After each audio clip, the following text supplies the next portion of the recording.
Hola, me llamo Lucia. In English, that means, hello, my name is Lucia. A lot of people don't know my real name. Instead, they call me and my family caminantes. In English, that means people who walk. Why do they call us that? Where I come from, life is very hard. There is no food or medicine or school.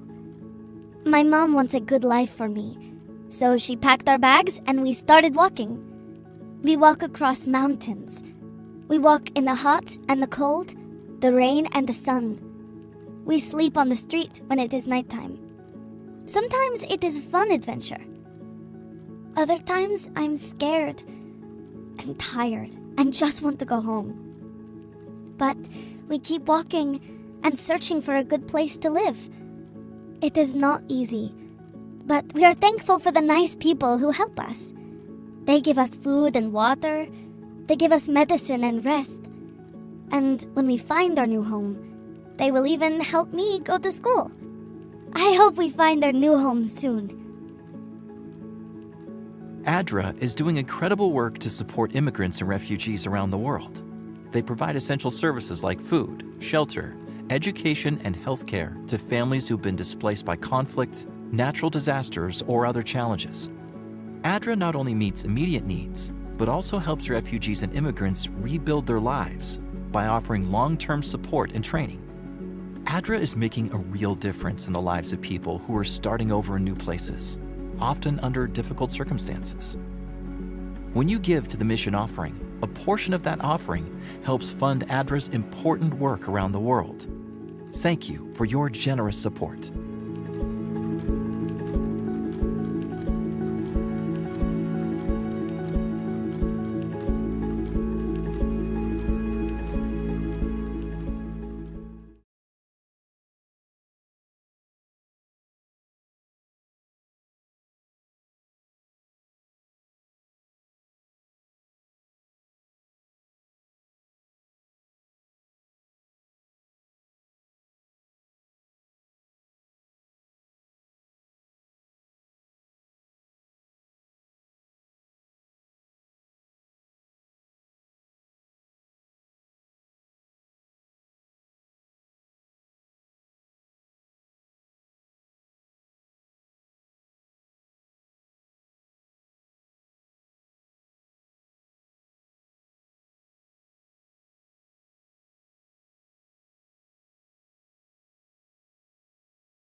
if we turn to Genesis 10, 1 through 12.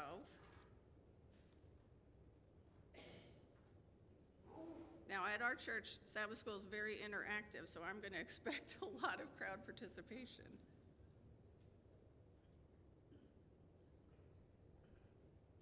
So do I have a volunteer to read Genesis 10, 1 through 12? All right, right here.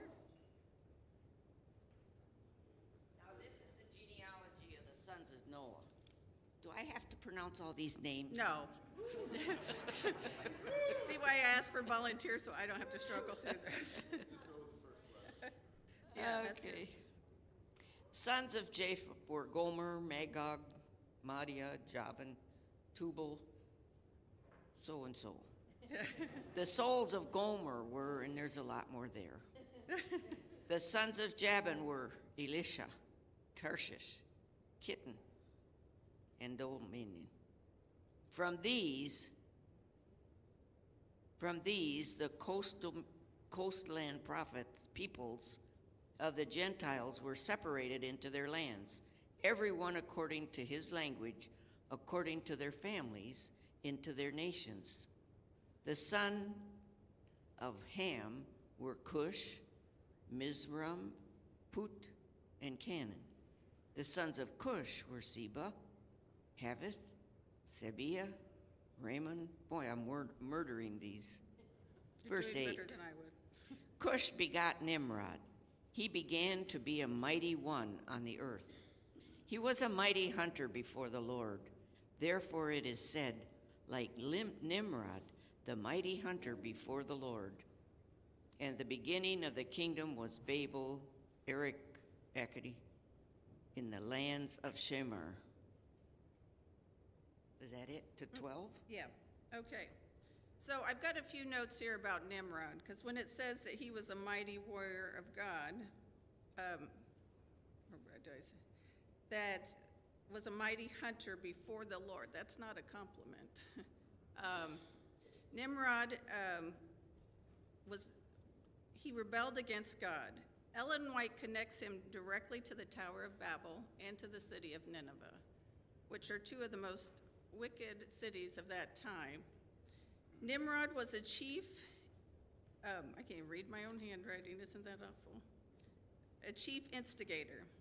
Nimrod's kingdom was built on self-exaltation, rebellion, and distrust of God. Does that sound like our world today? So in Prophets and King, pages 118 to 123 is where I got those notes from. Nimrod's Babylon equals human pride and defiance. The Tower of Babel is a foundation for the end times. Are we doing today exactly what they were doing then? People today have become so self-absorbed. You can see it everywhere around us. You can't turn on the news and not see how selfish people are.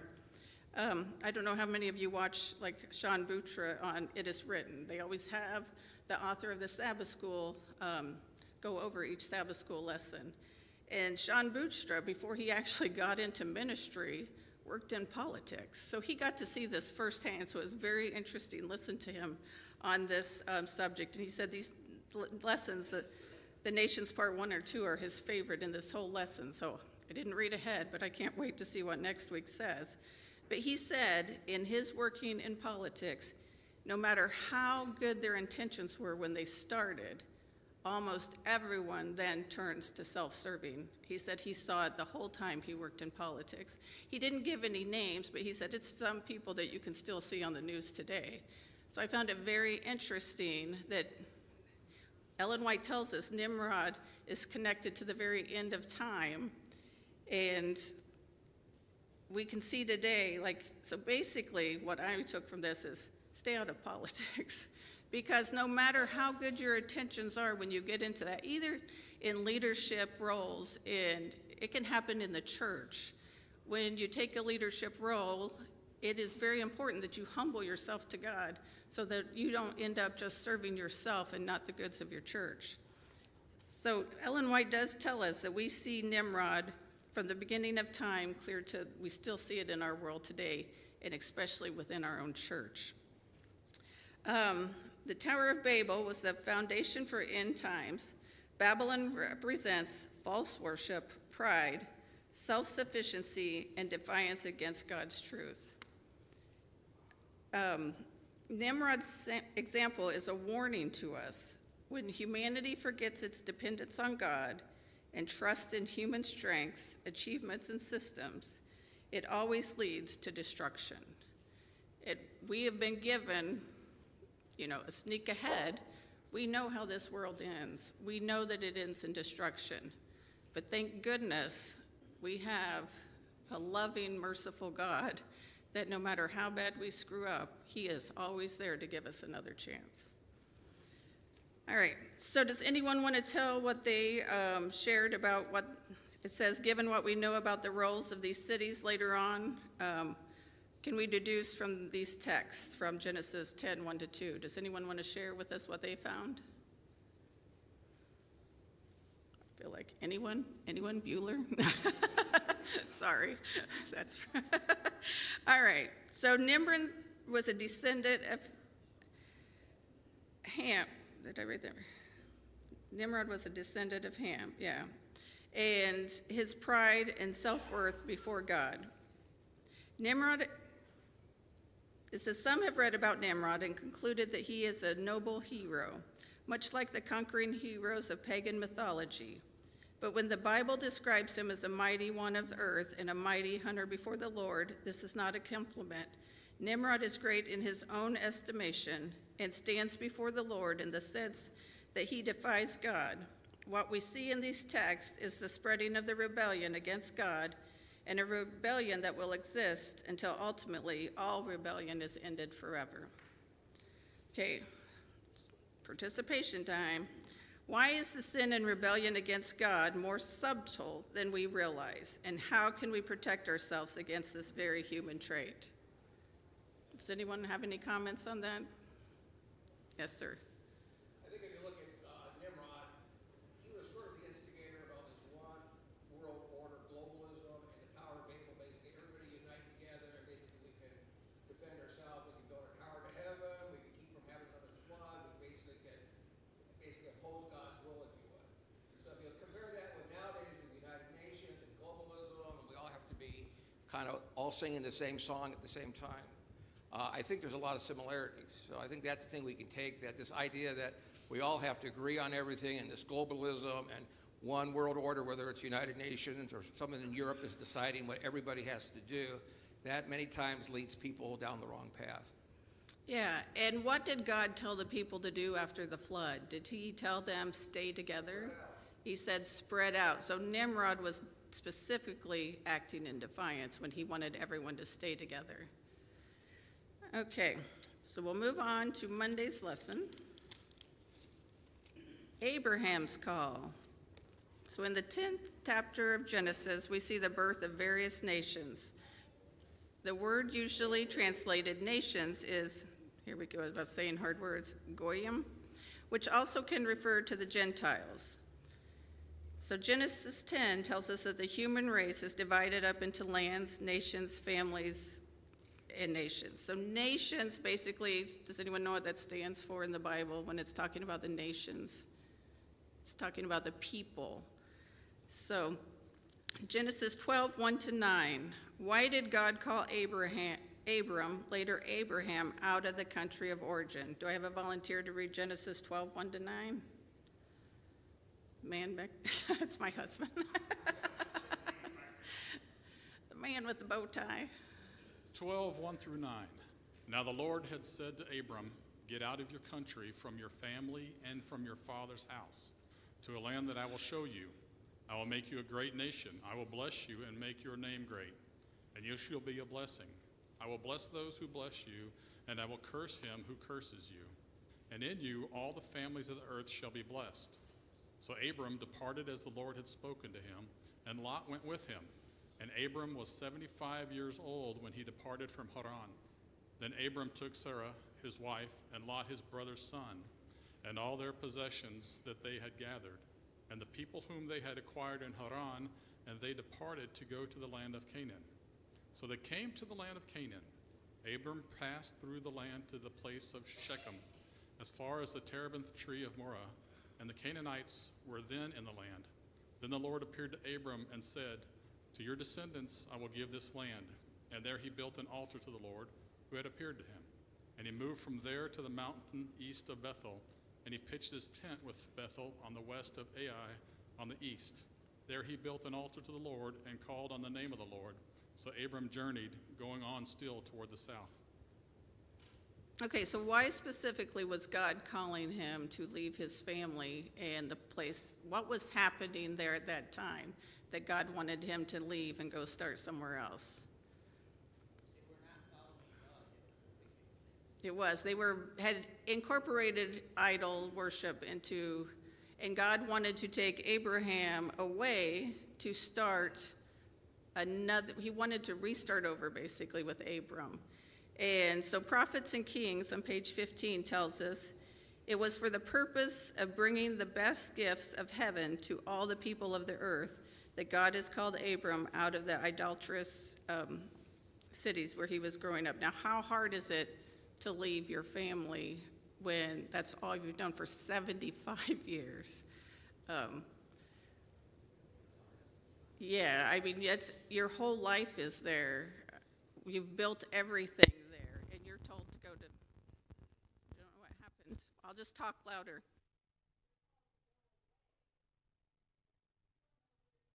For sure, because God's going to lead you as you go. So God intended to use Abraham to establish a nation that would stand in contrast to the human kingdoms. They were not to have a king other than God himself.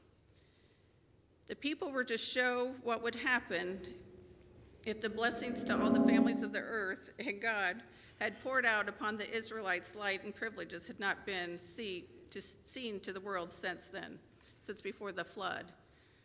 So why were the people wanting a king and not just to follow God? Yeah, they wanted to be like everyone else. It was basically peer pressure. Like, we still experience that. I don't care how old you get, there's still peer pressure going on. They wanted to be like everyone else. You know, one of my grandsons, the other day, they were having Croc and flip-flop day. And I said, "You're wearing socks." And he goes, "No one else is going to be wearing socks." And I said, "You need to wear socks." And he goes, "I don't want to be different from anyone else." Like, at 8 years old, they start young. And I said, "How about we make this deal? You wear your socks, and if nobody else is wearing socks, you can take them off." And as soon as he came out, he goes, "Only one person was wearing socks. I took them off." So no matter your age, you feel peer pressure. So it's still going on today. I had some notes here so Abram trusted God when he had to move from Ur. So as we said, Nimrod was a descendant of Ham. Abram was a descendant of Shem. So those were three brothers, had been on the ark, had seen God destroy the whole world because of sin, and yet it was one generation that could turn from God so quickly. Yes? When you think about it, you know, here's Abram living in this pagan culture, and God talks to him. He hears God, and he recognizes his voice. I mean, think about it. Abram is the father of the Jews, the Muslims, and even us as Christians. And so think about it. Living in this pagan culture, he gets this. God tells him to go. And later on, Paul tells us that Abraham, because Abraham believed God, God counted it to him as righteousness. I mean, I don't know. It's pretty remarkable, you know, this man Abram, how God has blessed the whole world through him and his faith. So how did he recognize God when he called him? That is a big question. What I think of how he recognized, he had a daily relationship. He had a close personal relationship. I'm guessing his parents probably studied with him, had devotions with him as a kid, and he stayed close to him his growing up. Because if someone calls you on the phone and you don't know them at all, you're not going to do what they say. Yeah. But if it's someone you have a close relationship already, and then they ask you to do something, kind of, you're like, oh, I trust you. Right. Because I know you, because I've spent time with you. Right. That I'm willing to follow you. Did you raise your hand? Oh, okay, I thought I saw a hand. When we're in heaven, won't it be something to talk to Abram and say, what was it like? So, I've thought about this a lot. Like, who do I want to talk to first in heaven? Because we read about these people in the Bible. Yeah. But what were the people in the Bible all looking for? They were looking for Christ to come back for the end times. Yeah. Don't you imagine they're going to want to run up to you, Mr. Shepherd, and say, you were alive in the end times. Tell me what it was like, because we knew we heard what it would be like, but they're going to want to know. And even the angels, we have the privilege that no one else has to share the love of God with the whole world. The angels don't even have that. So imagine when you get to heaven, the angels are even going to want to come up to you and say, tell me what it was like. When you were sharing God's love with others, what was it like? We have another. I just want to comment on what you said about relationship and his relationship. If you go down, I think, end of verse 8, it says that, and there he built an altar to the Lord and called upon the name of the Lord. So that relationship was just great and profound. And that was an example going forward to the other nations that, he's going to be relating to later. Yeah, you have to have that relationship. Okay, so I also put in here, God removed him, 1, to preserve him. 2, God intended to use Abraham to establish a nation in contrast to the human kingdoms. And the role of nations is in understanding prophecy. So Israel was never meant to be like the other nations. So we're going to go to Deuteronomy. Now this is where I have trouble saying Deuteronomy. Tell myself, of all the books of the Bible, that's the one I have the most trouble saying. But if we go to Deuteronomy, chapter 4, verses 5 to 9.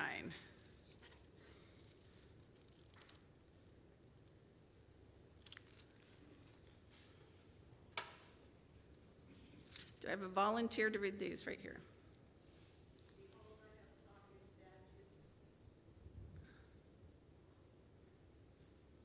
And judgments, even as the Lord my God commanded me, that ye should do so in the land whither ye go to possess it.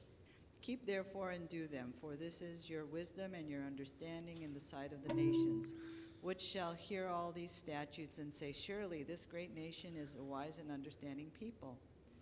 For what nation is there so great, who hath God so nigh unto them, as the Lord our God is in all things that we call upon him for? And what nation is there so great, that hath statutes and judgments so righteous as all this law which I set before you this day? Only take heed to thyself, and keep thy soul diligently, lest thou forget the things which thine eyes have seen, and lest they depart from thy heart all the days of thy life, but teach them thy sons and thy sons' sons. Okay, I really liked in here where it says, surely I have taught you statutes and judgments, just as the Lord my God commanded me. So it says, 1, we were taught.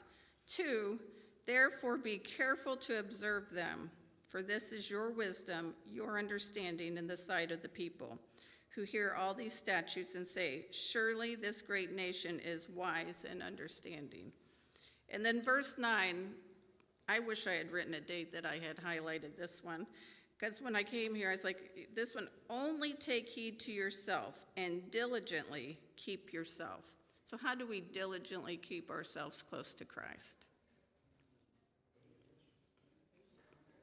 Daily study and prayer, yeah. Pray without ceasing. I mean, the day is hard, so I notice for myself, I'm guilty as everyone else, that there's some days I just want to hit snooze and sleep an extra 10, 15 minutes or 30 minutes. My big thing is I'll see what time it is and I'll be like, I just need 30 more minutes. So I have an automatic timer to go off 30 minutes later. But how much more does the day go better when we face struggles, when we spend that 30 minutes with God instead of in sleep? like, what did Jesus do every day? He rose early before sunrise to spend time with God. I'm not a morning person, but there is so much more peace when you wake up and do your studies early in the morning before the chaos starts, before I hear the coffee machine grind, because that's usually what wakes me up. My husband is an early morning person, and he gets up early before the sun rises. And it's hard to do. It's something I'm still working on, is instead of hitting that snooze or my extra 30 minutes of sleep, just to get up and study in a quiet place. So the question here was, what was the Lord telling the children of Abraham? The nation had become a fulfillment of the promise of God that God had for Abraham. I wrote down just one simple and easy. They were to be an example to everyone else. They were to be an example to the entire Gentile nations. So that is what we are supposed to be doing today, too. We're supposed to be an example. This isn't always so easy in today's world. You know, the question earlier was, the devil comes at us subtly, because if it was obvious, we wouldn't fall for it. Like, it has to be little sneaky things, and then 10 steps down the road, you're like, oh my goodness, like, what am I doing? But that's why it's so important to start every day with God. This was not a single individual bearing witness in a single community. This was an entire nation that by working together and in cooperation with God could exhibit the glory of his character.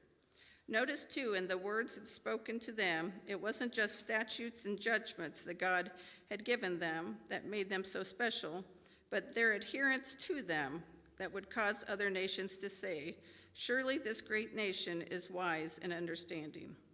However wonderful the truths given to the people, their failure to live up to them, to obey them, would bring curses of blessings and death instead of life. Well, I was going to say like he said, but he's not there now.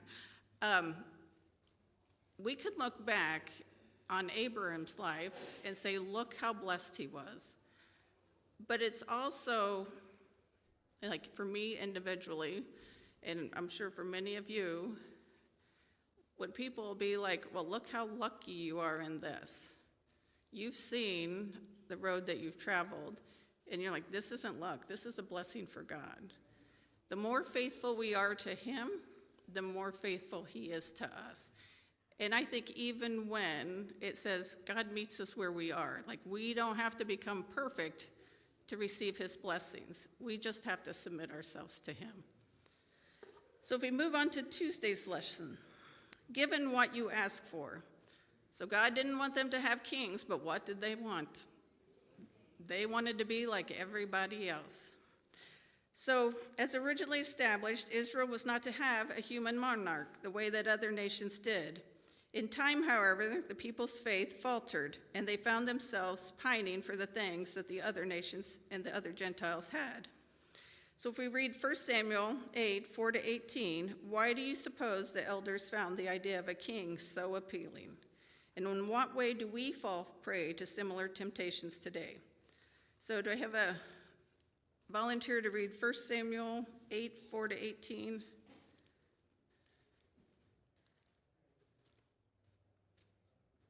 I'll find it real quick. Any volunteer? All right, I will read this one. 1 Samuel 8, 4-18. Then all the elders of Israel gathered together and came to Samuel at Ramah and said to them, look, you are old and your sons do not walk in your ways. Now make us a king to judge us like all the other nations. But the thing that displeased Samuel was when they said, give us a king to judge us. So Samuel prayed to the Lord.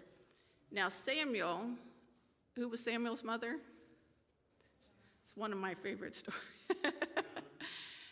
So she prayed for Samuel, and she told God, if you give me the son, I will give him back to you. So Samuel grew up, basically his whole life that he would have memory of, in the temple, learning about God. So Samuel was very close to God always. But then we see again, a generation away, his sons were not walking in the truth. But the thing that displeased Samuel when they said, "Give us a king to judge us," so Samuel prayed to the Lord. And the Lord said to Samuel, "Heed the voice of the people in all that they say, but they have not rejected me, and I should not reign over them. They have rejected me, and I should reign over them." So Samuel, that tells us right there, Samuel, when he went and was praying to God, he was taking it personally that they were asking for a king. Like, why don't they trust me? So that even shows Samuel, as close as he was, had doubts. And according to all the works which they have done since the day what brought them out of Egypt, even to this day with which they have forsaken me and served other gods, so they are doing so to you also. Now therefore heed their voices. However, you shall solemnly forewarn them and shadow them the behavior of the king who will reign over them.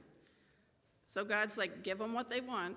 Have you ever asked for something that it wasn't what was best for you, but God gave it to you, and then later you're like, Lord, thank you for answering that. And you do learn lessons from it, but you're like, I should have not been so greedy and selfish in asking for something that was for my gain, not for God's gain. So God, even though he was going to give them what they wanted, even though he knew it wasn't what was best for them, he told Samuel, give it to them anyway. But we're going to forewarn them. We're going to tell them everything bad that is going to happen if they set up a king. So he goes on and tells, he's going to take their chariots. He's going to take your sons and your daughters. He's going to take your cooks, your perfumer. Like, he tells them they're going to take the best land from you. They're going to take your vineyards. Like, he tells them everything that they're going to take from them. And you will cry out in that day because of your king, whom you have chosen for yourselves, and the Lord will not hear you in that day. So he even tells them, if you choose to take this side path that is not good for you, I'll let you, but I'm not going to help you when you're over here crying, what did we do? Like, how did we get in this mess? He clearly told you, how many of you have had teenagers? And you tell them, I'm only telling you this because this is what's best for you. And they're like, I don't need to listen to you. You do not understand me. That's what they were doing, and that's what we do to God today. We still do it today. So, in what ways do we fall prey to similar temptations? So disappointment in Samuel's sons led them to want a king because they thought, you were good, Samuel, but we don't trust your sons. We don't think they can lead us. It was a cultural pressure. They wanted it to be modern and effective. A king would provide a centralized leadership. So, do we today ever want things that other countries have? Or do we want things that other churches have? Or do we want things that other people have? So I made a note here on the side, and it says, in short, we trade long-term faithfulness for short-term control or comfort. Has there been a time when you felt pressure to go along with what everyone else was doing? Does anyone want to share a time when they felt pressured? I think it's something that we all encounter. Like, look how many people, as soon as the next phone comes out, my phone's a year old, I really want that new phone. Society makes us feel like we need to have what everyone else has. Like I said, like my grandson, he was like, I need Crocs for school tomorrow. Everybody has Crocs. It's human nature to want to belong. It's human nature to want to feel accepted. And that's where Satan comes in. It's like, I can make you feel more accepted if you do this instead of doing what God wants you to do. It is a slippery slope that is easy to fall into. So one simply has to look at the history of Israel after they decided to have a king in order to see just how badly things went for them under these kings. Though some kings were better than others, even the good ones had done wrong. Think of David and Bathsheba. In many cases, the nation lived under the rule of one king, another king who did evil in the sight of the Lord. So back then, or even today, all human governments share one thing in common: sinners governing other sinners. What could possibly go wrong, it says. So desire for quick fixes, wanting to be like others, placing too much trust in human systems, and ignoring the warnings. So we'll move on to Wednesday's lessons. Speaking of ignoring the warnings, so how many of you believe we're living in the last days? How many of you believe everything that Revelation is telling us of how to be prepared, and everything that Matthew says, these are the signs, this is how you know you're living in the last days? But it says they ignored warnings of wanting a king. And I think sometimes it's become so commonplace with all the natural disasters and all the fires and the earthquakes and everything you see going on, that it's just become so common to us that, you know, that it's acceptable to see this when you turn on the news. So you're warning, like at first when you saw, like, we lived in California for a while in the Bay Area, and like the fires would be so close that it looked like it was snowing on your car. And like the first time that happened when we moved there, it was kind of scary, but you get used to it. And you just don't think so much about it. And I think that's how Satan gets us to suddenly fall asleep, is it happens over and over and over that you become noise blind to it. And it's just another fire, just another earthquake, just, you know, another devastation. Everybody was always used to seeing all the fires in California, but now we're seeing them all over the East Coast. And I just think God is like, wake up, people. Your time is short. I don't know what it's called. I think it's called The Voice. It's the one we get in the Ohio conference. Last month it said 40% of the world still doesn't know Jesus. And what does God tell us it needs for him to come back? Spread the gospel. So 40%, that is almost half. God wanted to come back a long time ago. Ellen White tells us that he wanted to come back then. We're just not ready. Like, what are we doing to get ready for his comeback? Last Sabbath, my daughter-in-law teaches the primary class, and she's like, I'd like for you to come in and talk to them about you going out with streams of light and sharing the great controversy.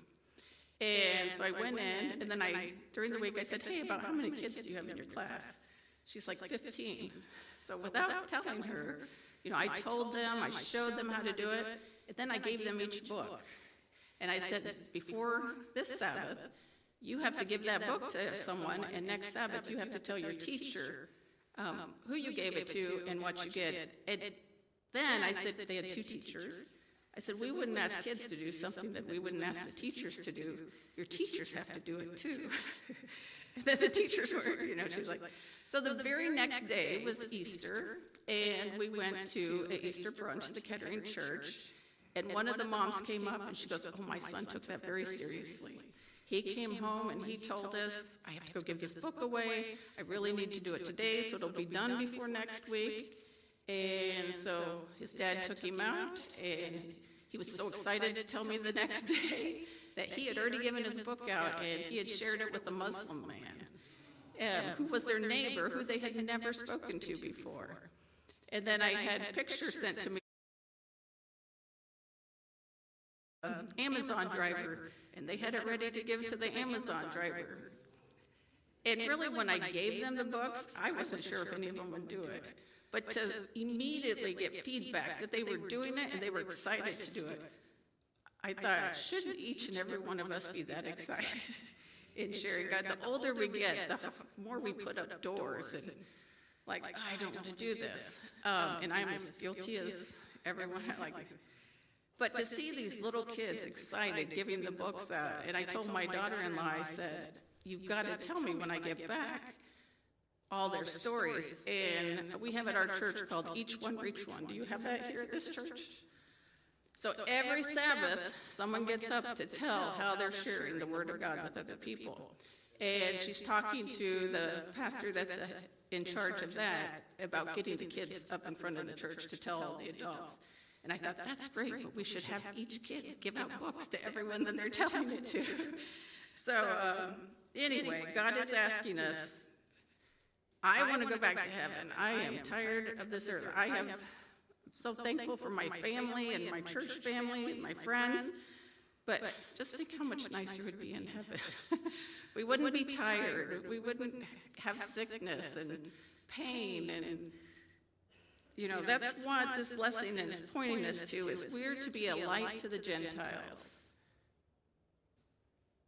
We're to be a light to the world. And I just think it's, well, that just moves us right on into Thursday's lesson. Our purpose on this world is to share the love of God with others. And I just think, myself included, we all need to be doing a better job of this. So, Thursday's lesson is called A Light to the Gentiles. The primary purpose with which God established the nation of Israel was not to condemn the rest of the world, but to save it. Certainly most of us feel condemned when we're confronted by righteousness, behavior in someone else. So the existence of Israel also served to highlight the sin and selfishness of the nations around it. Believers living in harmony and selfishness with God, I didn't read that. Believers living in the harmony with God highlight his righteous character, which naturally leads to conviction. Ideally, the lives of people who keep the commandments of God in Revelation 14:12 should showcase his character. Do I have a volunteer to read Revelation 14:12?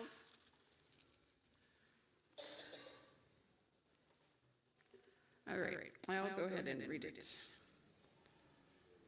Revelation 14:12 says, "Here is the patience of the saints. Here are those who keep the commandments of God and the faith of Jesus." So we're told exactly what we need to do to make it to heaven. It's as simple as believe in Jesus. Trust that Jesus died for your sins and accept him. So, however, had the Israelites acted as they should have and done what they had been told to do, the nations would have come to them in peace, seeking to know more about them and more about their God. Tragically, as the Babylonian captivity showed, these nations came to wage war instead. The ultimate showcase of God's character, of course, was Jesus, the only human who perfectly demonstrated it. But his perfect example, which certainly brought conviction to the hearts, was intended as an invitation. We're not perfect. There's not a single person in this room that's perfect. Only Jesus is perfect. And he's our example. We know we won't be perfect until we get to heaven, but we can, there's nothing we can do to earn salvation. Let me make sure to make that clear. But we can spend time with Christ. We can humble ourselves. And even God could use, I always tell people in our church, like, I'm up speaking to you, you know you're at the end times because God will use the rock to speak, and basically I'm the one above the rock because I don't know how God got me speaking to people, but he did. You just have to be willing. If you're willing, God will fill in all the rest. So, the ultimate purpose of the nation of Israel was the same as God's purpose in establishing the church. He longs to use his people to draw sinners towards Christ. The call of the three angels' messages delivered through his church goes not out to a select few, but it goes out to every nation, kindred, and tribe. There is no one that does not deserve to know the love of God.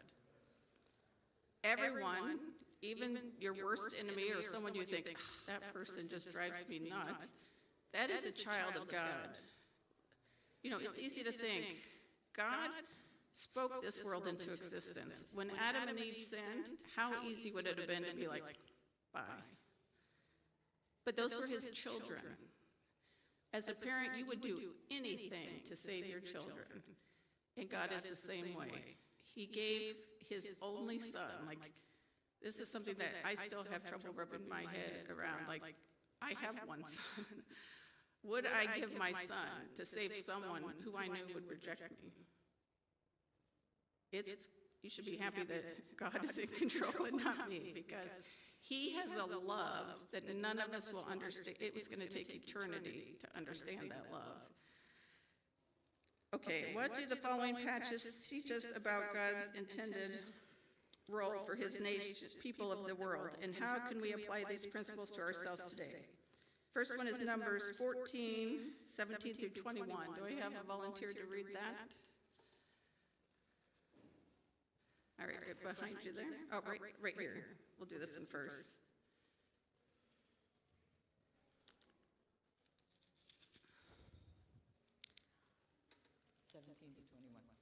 And now I beseech thee, let the power of my Lord be great, according as thou hast spoken, saying, the Lord is longsuffering and of great mercy, forgiving iniquity and transgression, and by no means clearing the guilty, visiting the iniquity of the fathers upon the children unto the third and fourth generation. Pardon, I beseech thee, the iniquity of this people according unto the greatness of thy mercy. And as thou hast forgiven this people from Egypt even until now. And the Lord said, I have pardoned according to thy word. But as truly as I live, all the earth shall be filled with the glory of the Lord. Amen. So how he tells us it'll go to the third and fourth generations. You know that science has proven this, that even what your great-grandparents ate affects you to this day and your tendency to do specific things. So it's amazing, like things that are scientific breakthroughs in our generation, God told us about back in the beginning of time. So Moses appeals to God's character. Forgiveness doesn't always remove the consequences. If you do something, I'm trying to think of an example on this. You can do something really stupid and get injured. My husband has a boot on right now. That wasn't stupid what he did. That's not what I was thinking of when I was going with this example, but he made a face at me, like, there's always consequences. So if you misbehave what your parents told you to do, there's consequences. When we, eat the right diet or don't exercise or smoke, we deal with those consequences. The decisions that we make today will affect your great-grandchildren. So even though we are forgiven, we still have to deal with the consequences of the wrongs that we did. So next one is Isaiah 42, verse 6.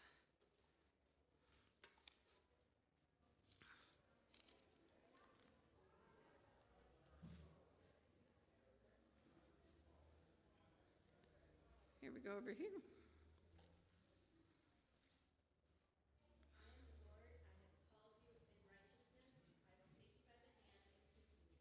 I will give you as a covenant for the people, a light for the nations. Okay. This one too also has Isaiah 49, verse 6. Do you want to read that one as well?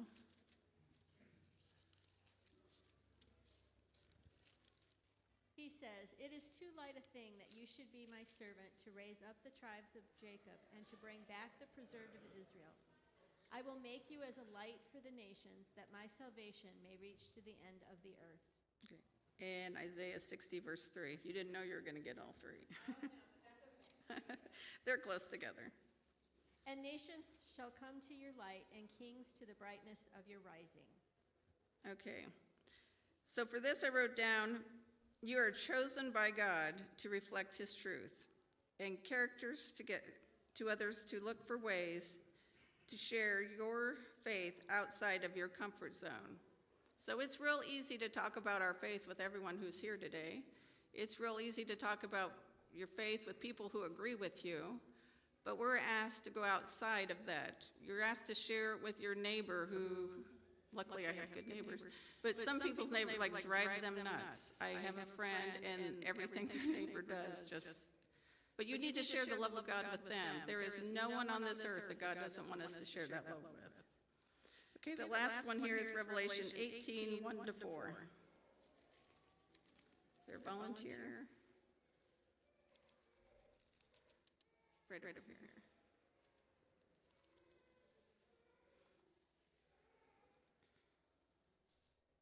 After these things, I saw another angel coming down from heaven, having great authority, and the earth was illuminated with his glory. And he cried mightily with a loud voice, saying, Babylon the Great is fallen, and has become a dwelling place of demons, a prison for every foul spirit, and a cage for every unclean and hated bird.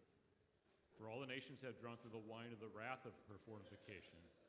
The kings of the earth have committed fornication with her, and the merchants of the earth have become rich through the abundance of her luxury. And I heard another voice from heaven saying, Come out of her, my people, lest you share in her sins, and lest you receive her plagues. Okay. So here I made a note that says, the world systems can look successful, but be spiritually bankrupt. So it says, the call for my people, that is God's people, to come out of Babylon, how is this going to happen? In other words, how can we as a church that is not in Babylon be used by God to call other people that are still in Babylon? So I wrote down, we need to reflect God's character, showing compassion, humility, and kindness. So do you have bells here that signal when it's about time to be finished? Okay. So we move on to, Sometimes, okay. Little by little, at first in stealth and silence, and then more openly as it increased in strength and gained control of the minds of men, the mysteries of iniquity carried forward its deceptive and blasphemous work. Almost impeccably, the customs of the heathenism found its way into the Christian church. The spirit of compromise and conformity was restrained for a time, but the first persecutions which the church endured under paganism. But as the persecution ceased and Christianity entered the courts and palaces of the kings, she laid aside the humble simplicity of Christ and his apostles for the pomp and pride of the pagan priests and rulers. And in place of the requirements of God, she substituted human theories and traditions. Do we see this in the world today? Very much so. We even see it in our own church, I'm sad to say.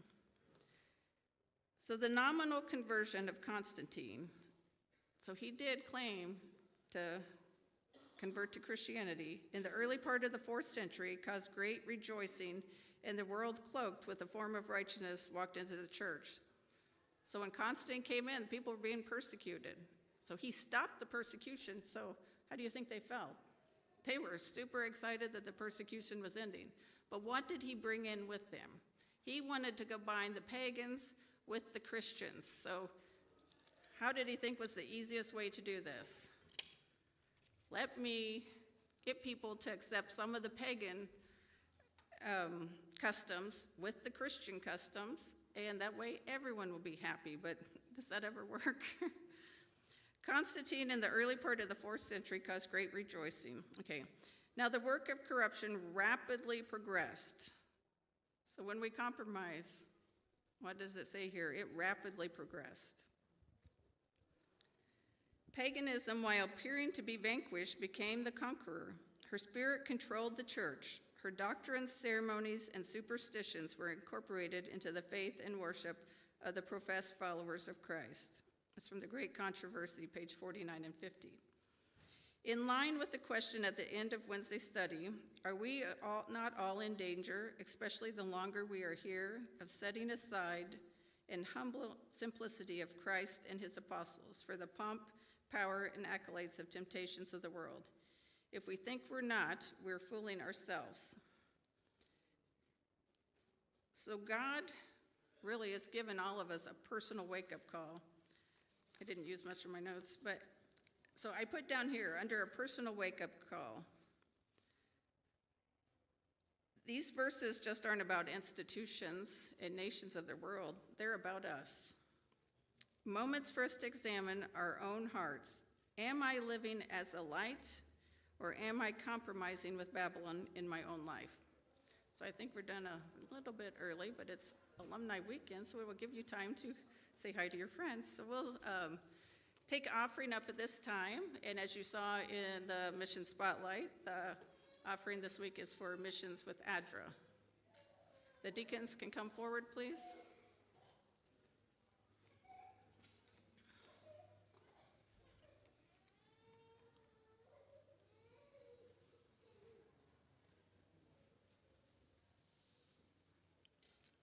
I didn't know if you wanted to play why they took up the offering.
In Sabbath school today, if you'll bow your heads with me, we'll have closing prayer.